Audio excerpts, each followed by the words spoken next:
Nahimong emosyonal si kapuso comedian Pokwang sa iyang pagbisita sa Talisay City aron pagtunol og mga hinabang sa pipila ka mga biktima sa Bagyong Tino.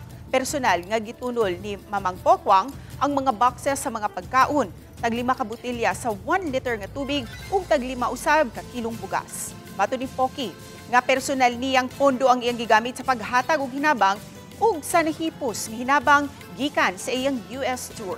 Ug nakig-partner usab siya sa usa ka resort sa Dakbayan sa Lapu-Lapu. 500 ka mga pamilya ang nakabenepisyo sa tabang nga gipadangat sa grupo ni Pokwang gikan sa Barangay Biasong ug Barangay Muhod. Nakahilak pa siya dihang nakita ang mga biktima sa bagyo ug nanawagan sa gobyerno nga unta huna-hunaon ang kaayuhan ug kaugmaon sa mga apektadong kabataan. Si Kapusong Pokwang ang usa sa mga Sparkle GMA artist ug kanhi host sa TikTok Talk.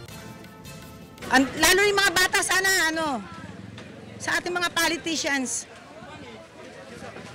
gising naman kayo.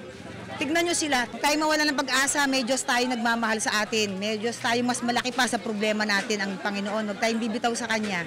Time like that, it was sort of inappropriate, we felt, to have this festive tree lighting. So we still held our tree lighting, but it was in a much more somber and sober sort of atmosphere. And we decided to take the money that we would have spent for that event and use that for donations.